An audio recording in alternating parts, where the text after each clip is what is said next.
And we're here. And we're live. Okay, what is up, everybody? And welcome back to another episode of the Afterschool Special Club podcast. My name is Chris, and I am your only host yet again. That is why we're in my super reverberous kitchen again. I did not actually know when Mary was coming back last week. I totally lied, and I'm not sorry. She is not back from her super secret Jupiter space mission just yet, but she will be next week for sure.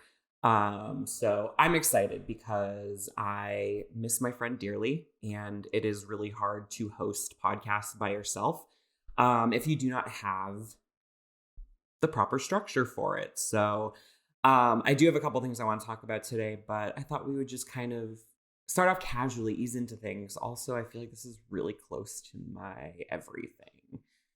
How is that? I feel like that is better. As per usual, terrible production quality here. What am I saying? It's nothing but the best. It's what you guys deserve. What you see is what you get, and you have earned it. I have a tea today. I had coffee last time. Normally, I have a beer.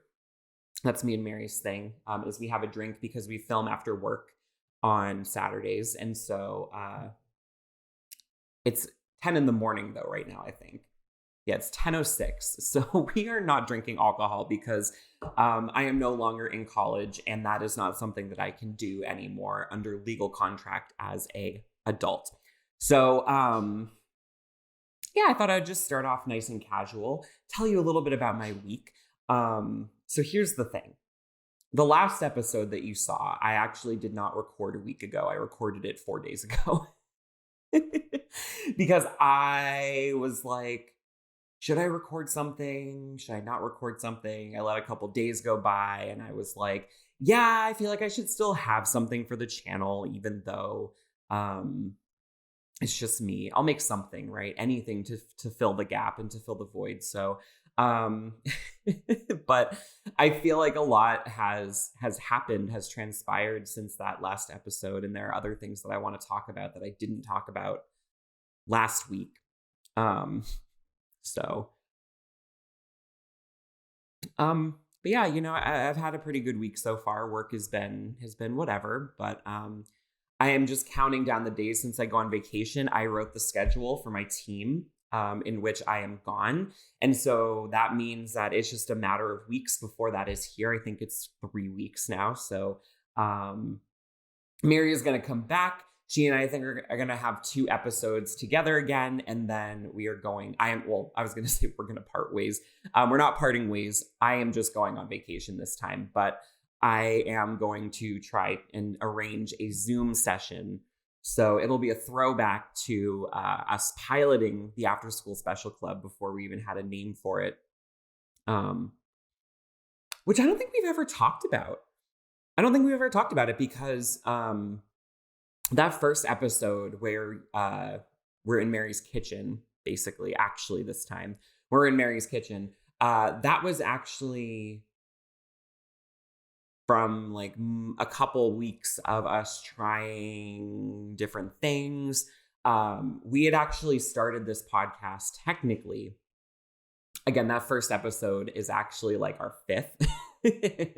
We did a couple pilots. So we had actually started the podcast back, I think, in December.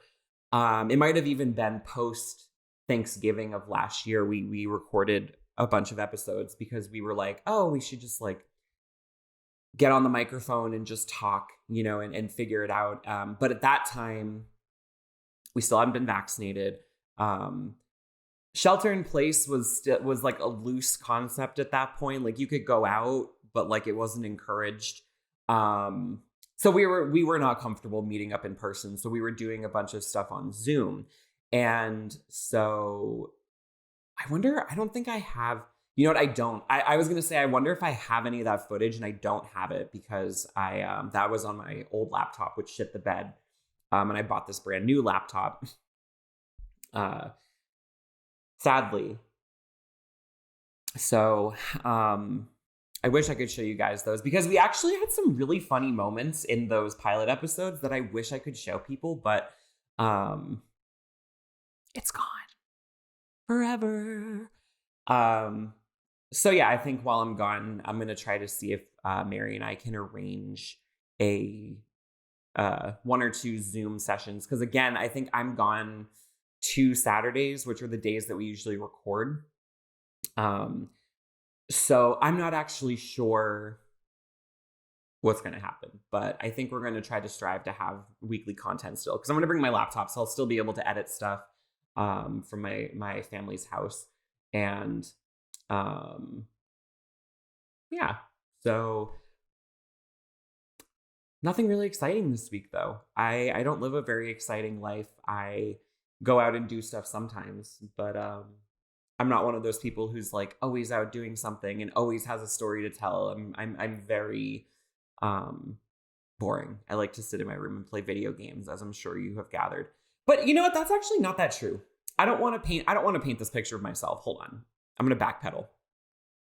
I love going out. And I mean that in every sense. I like going out drinking. I like going out to eat. I like spending time outdoors. My problem is that I don't own a car, and renting a car is really annoying. Even if it's a Zip car, or in the Bay Area, we have Gig, whatever it is, it's really annoying to rent a car. And I would love to drive outside of the city and go to Marin, or go to the South Bay or the North Bay and spend a weekend outside of the city, or even a day outside of the city. But it's really hard because I don't have a car. And then the people who do have cars that I know are my friends who also work in the retail industry. And so they don't have set schedules. And oftentimes our days do not overlap. So it's challenging for me to get out and do stuff, but I do like leaving the house. I really love being outside. I've gone for a walk every single day for 2 years straight now. So I do get outside a lot. I am not a recluse, but that being said, I have not gone out and done anything since the last recording. But I'll tell you what I did do. I did watch the EA, let's see, where is it? I have it pulled up here so I can scrub through it. The EA Play Live 2021 presentation, which this year was so good. Can we just talk about that for a second? I say as if I'm not about to just subject you to my thoughts about this presentation. So historically in the past, I have not been super excited by EA's presentations. I have found some of them, frankly, kind of boring at times. But I actually really, really liked this one. The host, Austin, was amazing. So full of energy. There were a couple kind of camp moments where he was a little bit overdone, but all in all, very great energy. I had so much fun watching it. Also, the editors at EA making who are cutting these trailers, listen, I want their names because I want to send them a card. I would like to send them a card, and I would like to say, thank you. You're fucking amazing. Because the way that this gameplay, that footage was cut for so many of these trailers was just super awesome. I mean, and especially I'm talking about Battlefield, in particular was just the one that got me so hyped. And now I'm not a Battlefield person. I've never played Battlefield. I again, I have immense amount of respect for the people who make those games, but it's just not my cup of tea. But I was should I buy Battlefield 2042 and play it? Because it just fucking looked amazing. And I really liked what they were saying about how there were elements from the previous games in this one. And so there's a little bit of something for everybody. If you are traditionally a fan of Battlefield, there's callbacks to the previous games. If you're new to the franchise, it's a very accessible game, which I think is really great. And I love it when games that are very far along in a franchise make themselves marketable to people who are brand new to the franchise. A little side tangent. I've been going back and I've been playing AAA games that I haven't played before that I should have. And so I recently started playing the recent God of War. So not the original PS2 version, but the one that came out in like 2017, 2016, whenever it was, the most recent God of War. And that to me is a perfect example of a game that is totally accessible to a person like myself who has never played a game in the God of War franchise. Because sure, it's technically, you know, if we're talking about like a plotline progression, technically it does exist in a certain part of the timeline of the God of War universe, but you don't know that playing that game. Like, I came into that game, I didn't know that. I thought it was just a complete remake, not even remake. Like, I thought it was just like a completely new and different game. It just happened, they just named it the same thing as the original. And it is, you know, it's you know, it's still Kratos, but it's not the same plot. It's totally different story, totally different characters. But I haven't beaten it either, so I don't know if there's callbacks to like the previous games or anything like that. But I do know that it does sit on the timeline of God of War. It's not a complete standalone God of War game. And I think that it's awesome when games do that. So back to Battlefield. That's how I felt about Battlefield, about seeing this Battlefield is, and that's how they explained it too, is, you know, anybody could get into this Battlefield game. It's not necessarily just for people who are long-time fans, of the franchise. Anybody could get into this Battlefield. And it has mechanics from all the games. So you get to experience all of the Battlefield goodness. And I was actually enticed. Like, I was like, this trailer is so hype. And then when we saw that gameplay footage at the end, I was just like, girl, I actually, like, again, like, I'm not like an FPS multiplayer or, you know, battle royale kind of person. I like the visual of those games. I understand the appeal. It's just not for me. But even I was like, I could play this. And that's how I felt about Apex too. I kind of jumped ahead in the trailer, but it started off. Well, it didn't start off with Apex. They announced Apex second, and I, again, you know, was just kind of like, wow, like this trailer was amazingly cut, awesome narration. Like, the characters are so good. Like, love the design. I love the new battle mechanics. I was going to say interesting. The new battle mechanics that they are introducing with this new character. I think, again, like, I have not played Apex. I'm not a battle royale game kind of person, but I do love the look of the game. I think it's beautiful. I think it's really well done. I can understand the hype around Apex for sure. And again, I was like, I'm kind of enticed. Like, if my internet was an absolute ass at my apartment, I would hop on Apex and play with people. Like, I genuinely mean that. Like, I just so blown away. The games that I was super hyped about, though, I'm just kind of skipping ahead in the trailers here to see if there's anything in particular that I wanted to talk about. Oh my God. Yeah, I forgot how long the Apex segment of it was. That took a very large chunk. Understandably, though, right? Like, so let's see. Did they immediately go into Lost in Random after that? They did, yeah. So immediately after Apex, they talked about the Lost in Random, which I am so excited. So this is a game made by a studio that I really like, by Zoink, and they did Faye, I think is how it's pronounced, F-E, with a little accent. I forget if it's Faye or if it's pronounced differently. That's the only other game by the studio that I've played. I know that they have another one, which I can't remember off the top of my head what it's called, but I love this studio. I love their artwork. I love their games. And I'm super excited for this game. I love the atmosphere of it. I love the quirkiness of it too. They Zoink has this like ability to make these games that have like such quirky character designs and environments, and this is how it looks too for Lost in Random. You have, it looks very cool in terms of battle. That was something that I was very, very interested in. Besides the actual environments of the game itself, I'm really interested in the mechanics of this battle system because it looks like you have this animated Dicey, I think is what it's called.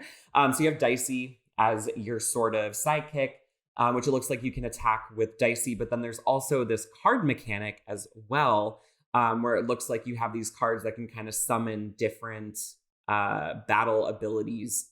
And I'm really, really excited to kind of see this battle mechanic. And it looks like you have like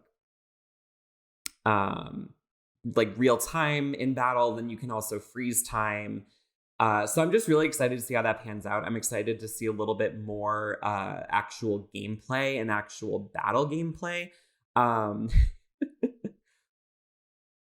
I love oh my god, I love the design of these cards. Sorry, I'm scrubbing in the video, and like for the people watching on YouTube, I think I'm gonna take some screenshots of this and I'm gonna put it over the video because I just love the design of these cards. I love oh my god, they're so cool. So yeah, I love the concept of this. I'm really excited to learn more about it, to see how it pans out. I love Olaf, the guy who is the dev from Zoink, who was talking about this. I saw him on the EA Originals presentation where he was talking about this a little bit too. Raddest hair, super cute guy. I mean, super cute guy who's just like super passionate about the game that he helped make. So I love that.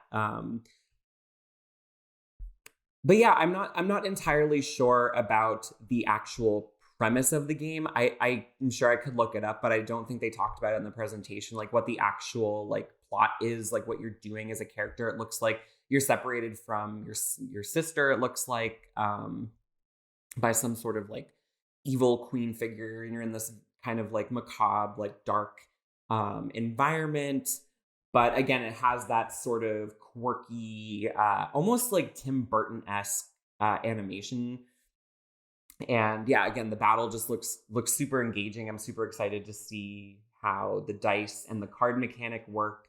Because it does also look like your character, the playable character, has like some melee attacks as well. Like it's not just the dice and the cards. It looks like she has maybe like a staff or something that also has abilities. So yeah, I'm just super excited to see more actual gameplay footage in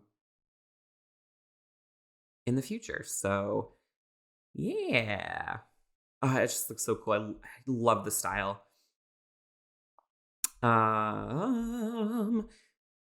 So yeah, I'm super excited about that game. That's definitely like a day one. I'm gonna buy that game and play it. Let's see, what was after that? I am scrubbing. I don't want no scrubs. Scrub is a guy that can't get no love from me. Let's see. Oh yeah, Knockout City. They announced new skins for that. I'm just gonna kind of scrub over that because like Knockout City and like the racing game, I think it was Grid Legends, weren't super interesting to me. I'm not a big racing game person either. I will say though, I am very intrigued by the sort of combination. Well, first of all, like the introduction of like a campaign and like a storyline, and these characters, like they had like actors, like real people who were acting for this. And so it looks like there's going to be like the racing aspect, but also like a campaign or like main storyline kind of thing that I'm really interested in actually. But other than that, I probably won't play it, but I might watch some gameplay of it online. But that was the only thing about that really intrigued me. Obviously Battlefield, I just kind of gushed about. Let's see what else was in here. That was actually pretty much it. Until the fucking end, when they hit us with that motherfucking Dead Space trailer. Oh! I was like beside myself. Oh my God. And like, it wasn't even anything. It was a teaser, really. It wasn't even a trailer. It was like a teaser. But I was sitting there like mouth agape. Like oh. I love Dead Space. I love the first game. I have played it a couple times, and it's funny because it's one of those games, I didn't play it when it originally came out. I was too busy playing Kingdom Hearts. I was not into the like horror suspense kind of stuff until a few years later when I played like Silent Hill and Resident Evil for the first time. But I fucking love Dead Space. I think the first time I played it, I was in high school. I want to say it was like 2010, maybe. And bro, I'm fucking hyped. Listen, that game is like an exemplary piece of art when it comes to sound design and suspense. It's one of those games that I think really pioneered this like suspenseful atmosphere, where it's like a game can be scary because you have like, scary monsters and shit chasing you and you're fighting scary, gruesome, grotesque stuff.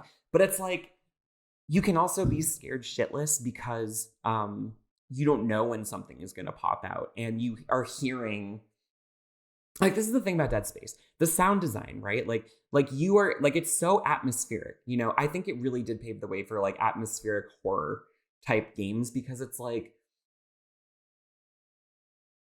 you just being in like an abandoned place, right? You're the only person there. All of your crewmates are fucked and are gone, basically. You're the only person there, right? And you're trying to get to this goal. And like, there are monsters and stuff, sure. But it's not all the time, right? Like, it's not a constant threat, and that's what's scary about it, is you have these sounds, you hear something over here, over there, behind you, and you don't ever know when things are going to get seedy or dicey. And it's just like that sort of suspense where it's like, the only way is forward. You can't escape, you can't run. The only way is forward, but you never know when something's going to happen. And you, again, have these sounds going on all the time around you. It's just, it's so immersive, and it's so well done. And I cannot fucking wait. It is a remake, so it's not even a remaster. They're just completely rehauling it, or overhauling it, whatever. And I'm super excited for that, because I think, again, we're over a decade down the line from the original game. And so I think there's so much possibility for, the next gen consoles to really bring this IP to life. And I'm so excited to see what they're going to do in terms of, environmental design, in terms of sound design specifically, is big. Yeah, I mean, I don't have much more to say. There wasn't much else that was talked about. So I guess we'll just have to keep waiting for more. So I will say this, though. Now I'm super pressed to get a PS5, because I think it's only going to be on next gen. So I'm like, there's no choice but to get a PS5, because I have to play these games on next gen. Holy shit, you guys. So yeah, that was the EA Play Live 2021 presentation. Super awesome, super hyped. Love the presentation of it. Great editing. All around enjoyable experience. What is not an enjoyable experience, though? Do you guys like that segue? Is everything that's going on at Activision Blizzard right now. So I wanted to touch upon this just briefly, because it is such a pervasive news piece in the video game zeitgeist right now. I feel like everyone has at least heard of the lawsuit, whether or not you know what's going on. So I just kind of wanted to talk about it briefly. I'm going to read some excerpts from, this is a Bloomberg Law article, because it is a lawsuit. So I figured I should use a legal reporting source to talk about it. And so the headline reads, Activision Blizzard sued over frat boy culture harassment.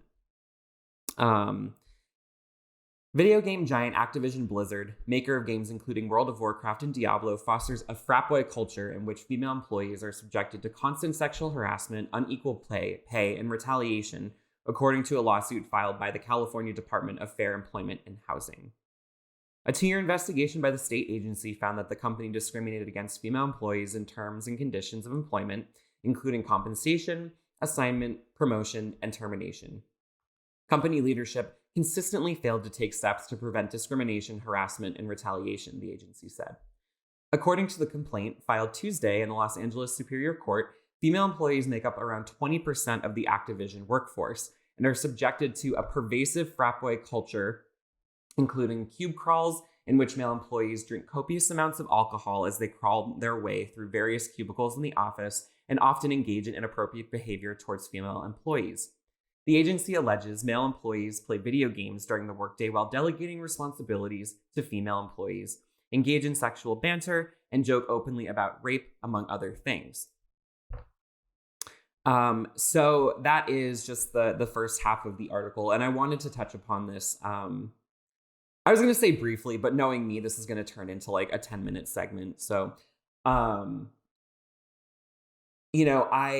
really it's so hard, right? Like there's so many things I want to say, but they've all been said before, so I think I just want to reiterate a couple of things that a lot of other people have been asserting that I also want to take a stance on and make it clear to everyone. So the first thing is I want everyone to know this is not an isolated incident. When every once in a while we get, headlines like this, right? Activision, Ubisoft, we get headlines like these and they really kind of shake us, right? And a lot of people, I think, have this misconception that stuff like this comes up and it's an isolated incident. This is just a really bad occurrence, but this stuff doesn't go on normally. And that is not the case. I want everyone to be aware that this kind of harassment does happen frequently. It's very pervasive, not just in video games, but in tech, in, entertainment, and quite frankly, in probably any workforce. Women are subjected to harassment and microaggressions and things as egregious as this quite frequently. And it is, I want to say devastating and unbelievable, but the matter of fact is that it's totally believable because it does happen all the time. And I myself obviously am not a woman, so I don't feel that I have the anecdotal experience to talk about any of this really. You can go online though. I watched earlier today Alana Pierce. She posted on her YouTube channel an excerpt from a Twitch stream where she talked about this for about 10 minutes or so. She provided tons of anecdotal experience from her own work in the past 10 years in the video games industry, working in the journalism, hosting and producing. She gave tons of experiences of her own that she herself has faced. I will say on a lighter note, I was happy to hear that she has not faced any type of negative behavior from her male coworkers at Santa Monica Studio, which makes me happy because if you guys follow Alana, you know that she last year became a writer at Santa Monica Studio, which is awesome. So I'm glad to hear that she has not had any of those kind of experiences there, but she does give some anecdotal evidence of this kind of stuff. And beyond that, you can go over to Twitter. I've seen tons and tons over the last few days of just anecdotes and women tweeting out and posting threads of things, of their own experience, just reiterating that this kind of stuff is pervasive, that it's going on, that it's not an isolated incident. And so I'm just reiterating that based on what I've seen from actual women in the industry posting about it. So that is really what I wanted to say about that. And furthermore, if you are a man, this is what I'm asking of you. And this is what I'm going to hold myself to as well. If you see something, say something.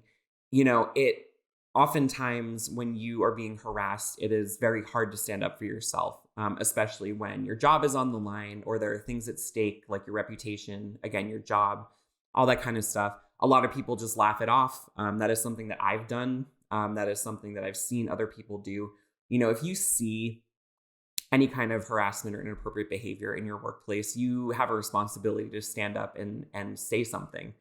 Call that person out, hold them responsible, hold them accountable. It's incredibly important just for the culture of your workplace, regardless of where you're working, right? This is not just about games, right? This is anywhere.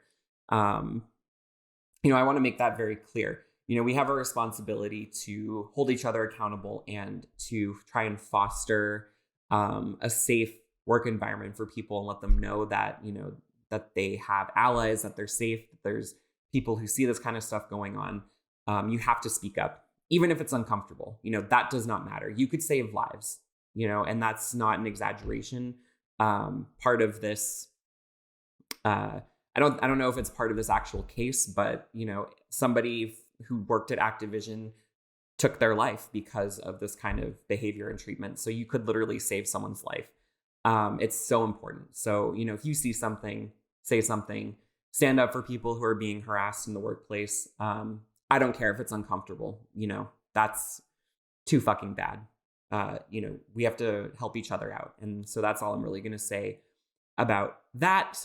Also, please believe victims. I saw that the head of the studio did release a statement being like, we don't condone this kind of behavior at Activision Blizzard. And I don't know why I'm doing like a pseudo Trump voice. I'm sorry. But basically, what I want to say about that, as a final thing is believe victims. That kind of statement is simply PR. That person, as well as the company itself, has to put out a statement and do PR in order to try to mitigate the damages of this kind of news story. This is very common, and it's obviously a PR stunt. And that in and of itself is very dangerous to victims because it sort of brushes their experience under the rug. It tries to say, oh, like this isn't actually happening. Like, don't believe these people. Always believe victims. Okay. This shit is just, again, PR. And it's foolish to think that, the head of a studio would not know what is going on, in their own studio, right? And that's coming from me. I'm a department manager, and it's like, I have my finger on the pulse of my department. I know what's going on with my team members, and I would be, a terrible manager if I did not. So it's foolish to think that this person is like, oh, this stuff doesn't happen here. Like, we don't condone this. Clearly you do, because you've let it go on for a number of years. So, that's what I want to say about that. Please believe victims, support them. If somebody comes to you or somebody goes public about abuse or harassment of any kind, believe them. They are not lying. They're not trying to get attention. They're not trying to damage the reputation of somebody or a company or anything. Just always believe victims, regardless of these kinds of statements. That's all I really wanted to say about that. So I'll keep it short and brief. There's tons and tons of coverage about this if you want to go and listen to other people talk about it more ad nauseum than I have. Then I would recommend, going on YouTube, going on Twitter, finding threads, finding other videos and podcasts, because there's tons and tons of stuff about it. So I won't belabor the point. But in sum, believe victims, support victims, stand up for victims, hold other people accountable. That's pretty much it. So yeah, that's all that I have for today. I will not keep talking about that. And wow, it's been 34 minutes.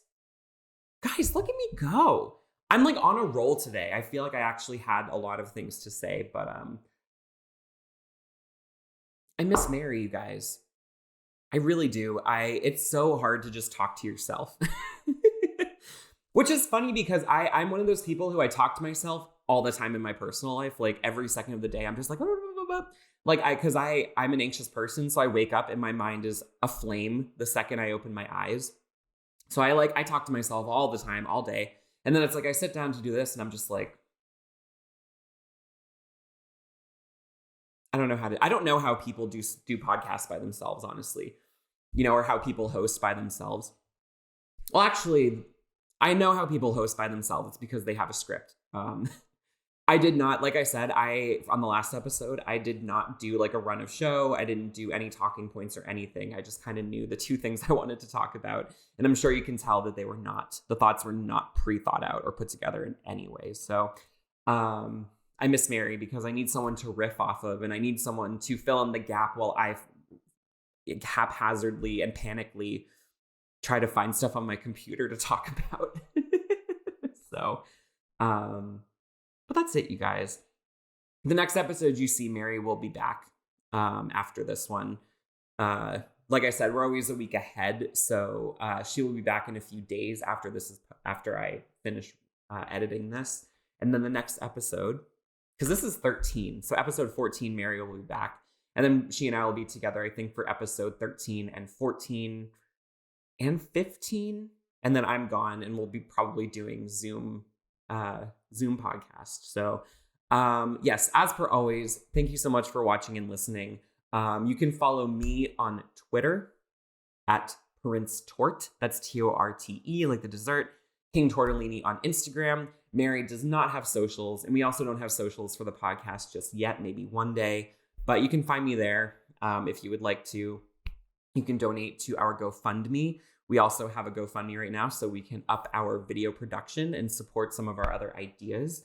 Thank you to those of you guys who have already donated. We have, I think, like $150 or something, which is way too much money for what this is. So thank you to you guys for donating to that. All of those links will be down in the description of this YouTube video. That is, if you want to follow me, donate, or if you want to find links to Spotify and iTunes where you can listen to the podcast, those will also be there as well. So thank you guys again.